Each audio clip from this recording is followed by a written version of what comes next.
So after we make our way past the Erythal Knight, we continue along the path towards the swamp. And along this path, there is not actually a whole lot of stuff that can get you or that we need to pick up in terms of items. So we're literally just going to hold a sprint straight through this entire area.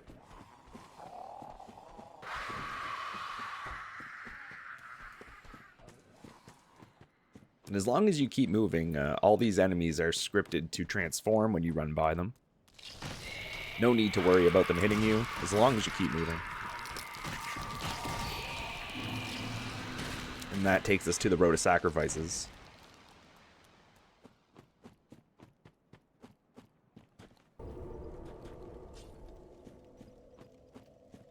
So in this upcoming area, we're going to be picking up some Titanite shards, and we are going to be met with a situation that has multiple enemies and different outcomes. I'm going to cut away here after we pick up this Titanite shard here. Very important to grab that. I'm going to cut away here and show some different situations that we can go about dealing with these enemies. And I'm going to show you guys the way that I feel is the best way to go about them. So the situation we are presented with are two hollows with sticks, and they will start walking towards the player whenever we get close enough to trigger their AI to start moving. Now the first path I'm going to show you guys is a path that a lot of runners take, which is straight through these two trees. The only thing about going straight through these two trees here is we have to be very wary about not getting too close to the right, because there is a dog here that can hear you if you're sprinting as you walk by, or run by, rather. That's going to be the first strat we show you, so let's take a look and see what that looks like. So we're going to approach with a full stamina bar here. We're going to go in between the two trees. And as long as you hold a straight line, you may need to roll depending on which poke attack they give you, but a lot of the times what they will do is they'll just miss you. Sometimes you can get some rough RNG where this guy chases you, as you can see here. Always something to be wary of. These guys aren't too much trouble as far as enemies go. A good tip, if you ever do get yourself in a situation where one of them does follow you, is always try and go up and to the right on these guys. Going to the left can get you clipped by some of their poke attacks. Baiting out this really long-ranged poke attack is a perfect attack to go in on a backstab. That's what I like to do, and it has a very good tell when it's about to happen, because he winds up like this. And as you can see, it has a really long delay, allowing you to get up and get some hits in. Also, just hitting him with your straight sword will stagger. No need to always go for a backstab. So let's take a look at another line that we can take through here. So this time, instead of running a straight line past these tree mobs, we're going to first bait out two attacks and retreat a small distance, wait for the attacks to finish, and sprint by them. Now doing this leads the tree guys away from this bonfire a bit more, allowing, in my opinion, a safer time getting this bonfire. A less chance that these guys will be able to chase you this whole way. That's the strategy I personally like to use of the two. It requires a bit more like confidence and knowledge with the AI, but I think it's a lot more consistent, a lot safer. So here we are forced a situation with a giant crab that is going to attack us as we try and pick up this shiny, the grass crest shield. A very important shield because it's going to help us with stamina regeneration throughout the entire run. Now, I have a very particular line I like to take to not be able to get hit by this crab. I'm going to explain that right now. So from this bonfire, where's the bonfire? There we are. From this bonfire, my line is straight off of this rock, when we're going to jump, and then we're going to do a hard land on the ground. We're then going to check to see if the crab has aggroed or not. In my experiences, doing exactly what I just stated causes this crab to not aggro at all. If he does aggro, one of two things is going to happen. He's immediately going to approach us with a quick slam of his right hand. If he does that attack, we have to do a small semicircle to avoid it before taking the direct path to get the shiny. If he does anything else, like an idle animation, it is 100% safe to run up and grab this shiny and progress to the coal. Now I'm going to show you guys this in real time to show you what my strategy is, and we'll see what it looks like. We're going to jump. land and see what the crab does. Perfect. Now notice he attacked us with his left claw and pivoted before he came at us. That attack will not reach through the tree. The tree will actually act as a shield against that attack. The only attack you need to worry about is with the left claw. Now here's stamina management. It's very important, as we do have an enemy chasing us. Very rare that he will catch up to us, but it's something to be wary of. We're going to drop down here very silently to not aggro or wake up the Black Knight. And we're going to pick up the Sellsword Twin Blades, which is the weapon we're going to be using for the rest of the run. A weapon you are all very familiar with. We're also going to be getting the Farron Coal, which is what allows us to actually upgrade the swords with sharp infusions. From here, we're simply homeward boning to the last bonfire. Upon homeward boning to the last bonfire rested, we are going to progress to the Farron Swamp. The line I like to take is right down here. Holding a straight line will avoid any of the crab's attacks. Standing on this particular tree branch will allow the guy in behind of the two enemies here to actually start his AI pathing.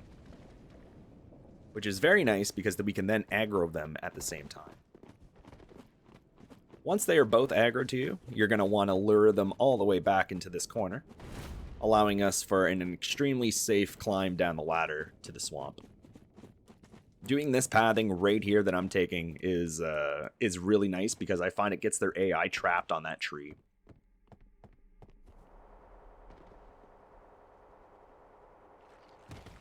From here, we are going to equip the dagger that we purchased at the start of the game, two-hand of the dagger, which is going to allow us to quick step through the swamp.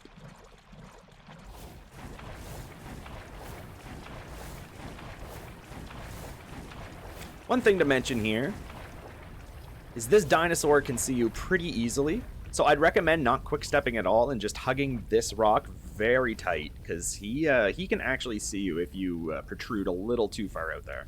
So that's just something to be wary of. And we are going to light our first fire, or I suppose we're going to extinguish our first fire. Forgive me. Upon putting the first fire out, we're going to grab these homeward bones in a very nice position here.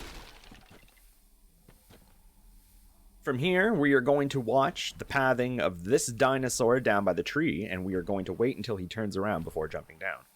Another thing, you want to make sure you're at full health before doing this, this jump down this rock. Now, to jump down this rock, all you really need to do is walk at it at a certain angle, as you can see we just did there. And then from here, we're going to land on the protruding rock down below. And that's to negate or minimize fall damage.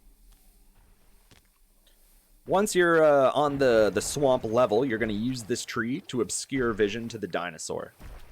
Once the dinosaur has walked his pathing, he's going to turn around and continue his pathing, allowing us to pick up these two Titanite shards safely. You always want to make sure this guy is nice and far away so that you don't disturb him. From there, you're just going to quick step, using these fires in the ground as a visual guide. At least I like to know where you're going. Past the second fire, there is another Titanite shard pickup, which we're going to grab. And we're going to continue past these slugs hidden there. Those three slugs are kind of hidden, so it's something to be wary of. But if you go to the right, you can ensure that none of them will touch you.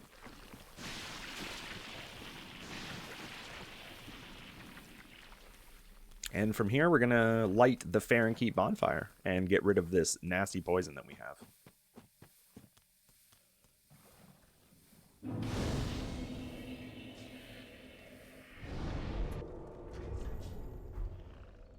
After resting at this bonfire, we are going to switch to our Alluring Skulls and proceed to use the first Alluring Skull of the run. We're going to use the Alluring Skull to distract these three Grue enemy that are blocking this bridge. The safest place to throw the skull is just simply to the right. I like to aim for that rock, and we're going to then just sprint by as they're distracted. Very important to sprint by on the left side of the bridge to avoid any stray attacks they might do while aggroed to the skull. And this is going to allow us to light our second, or extinguish our second bonfire.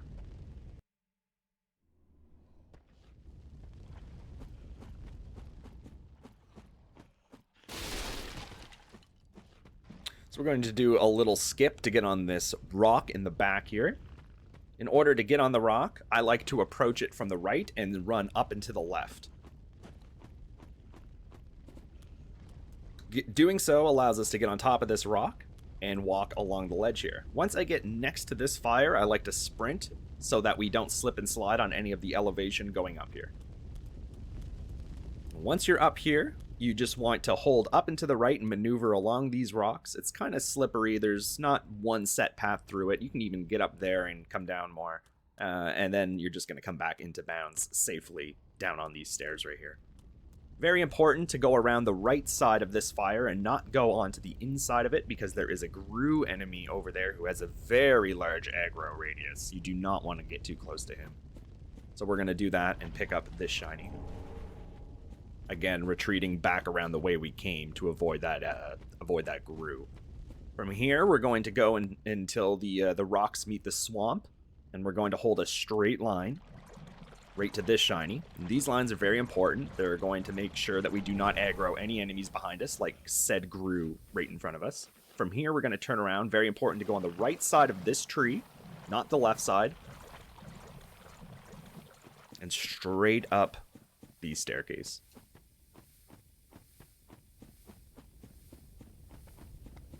Very important not to stop anywhere along here until you get to this shiny. Doing so is going to trigger this Gru's walking animation. Once this Gru turns around, it's safe to start slowly approaching. Very important not to get too close.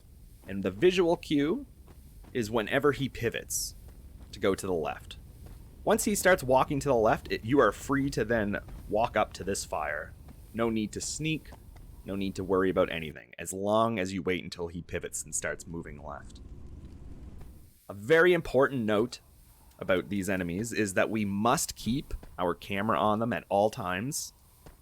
Otherwise, we run the risk of them deloading and seeing us, which is a very, very particular thing about Dark Souls 3, which we're going to get into a lot more later.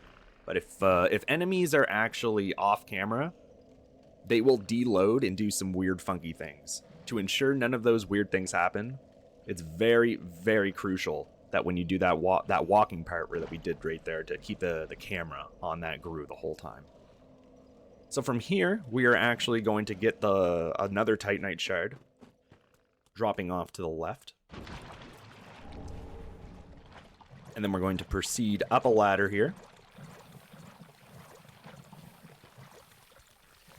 to obtain more Titanite. Now, there are 3 slugs guarding said ladder. I like to use fire bombs at this point, just to extinguish them from a distance.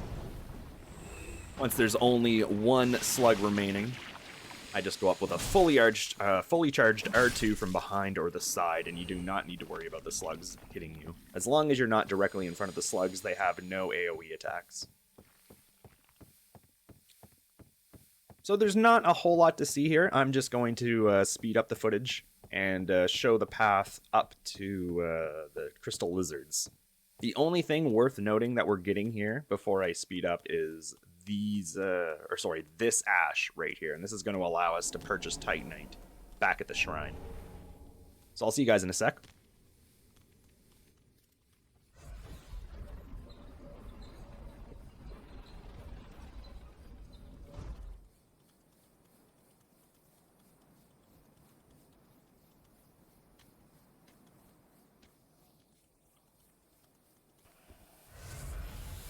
Alright, so we're met with 2 crystal lizards. The easiest way to deal with crystal lizards in Dark Souls 3 are fully charged R2s. Fully charged R2s will flip over crystal lizards. You always want to wait until they stop moving. 2 fully charged R2s will do it.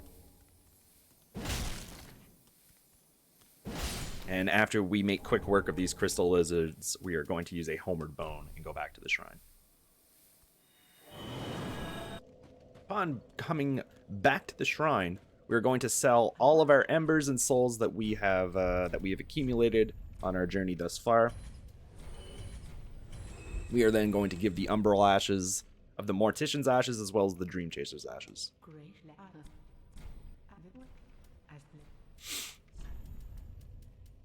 We're going to buy 4 Titanite shards. giving us a total of 12. Then we're going to approach Andre, give him the Farron Coal, infuse our Sellsword Twin Blades with Sharp, and reinforce the Twin Blades. All the way to +4. We're then going to level our Dexterity twice so that we can use the Twin Blades.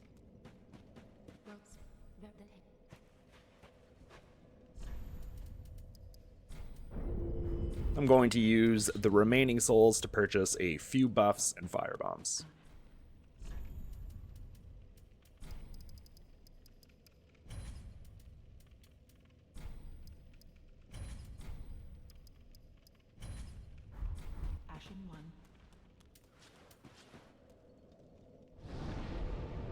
From here, we're going back to the Farron Swamp, to the Keep Ruins.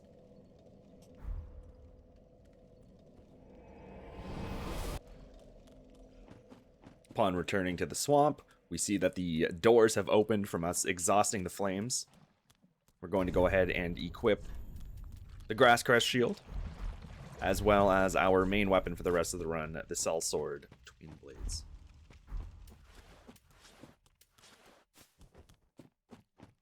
Now, the approach to the Abyss Watcher door is very particular. Very, very particular. And I'm going to show you guys a very, very safe route to said door. Now, upon triggering the Dark Wraith's walking cycle, their AI is met with the AI of some grooves in the upcoming area. And a all-out war starts, which is very RNG heavy. It's never the same outcome. Sometimes the Dark Wraiths wreak havoc like they're doing now and destroy everything very quickly. Sometimes the battle's a bit more even, and sometimes even the grooves win, even though that's not likely. The problem with this is you can't make this situation, this whole approach perfect every single time. There are going to be situations that do happen that are unfortunate. And the best way to do this part consistently is practice. What I'm going to show you guys is what I think the safest way to go about it to get no AI to follow you whatsoever and get to this door safely. So what I will actually be doing is waiting for these two Dark Wraiths to approach the Grue mass up here. Meanwhile, we're going to be taking a route to the right through the trees, and what I'll be visually looking for actually is for these two Dark Wraiths to start running at the Grue. Once I know that the two Dark Wraiths are starting to run at the Grue, there is a less chance of them coming up to get us while we perform our backstab on this Grue. It's very important to backstab and kill this Grue because he can chase you all the way to the door if you do not. So this Grue is the one we are more particularly worried about. The timing should line up so that the Dark Wraiths do not come after you or this Grue here. They'll be busy dealing with the massive Grue over here. Now, after we do take care of that Grue, we do need to proceed to the door. And the path to the door is up and to the right, up around this bend. Now, once we hit this tree trunk right here, it is very important to stop sprinting and walk a straight line. Do not sprint, because you will aggro another Grue to your left here. But we're going to actually walk until we are met with this green tree branch, and then we're going to simply jump off the side. From there, we can sprint to the door. And I'm going to show you guys exactly what this looks like in real time. The very particular path we need to take. We're going to have our charcoal pine bottle at the ready. Again, not going to get too close to these Dark Wraiths. Going to let them get a little bit ahead of us before we branch up to the right. We're going to check to see when they start to run. And we're going to follow them. While they go for their target, we go for our target. We bundle, perform a backstab. Watch to make sure they're nowhere near us, and continue up the path to the right. Once we hit the tree, we stop sprinting. We simply walk behind this Grue, hit the green trunk, drop down. That avoids that Grue, as well as these Grues sitting down. These Grues sitting down will not hear you as long as you do not sprint or get too close to them. Once you open the door, a lot of the time you are free to use a charcoal pine resin before entering the fight. If not, you may have to quickly enter the fight if things get too out of hand.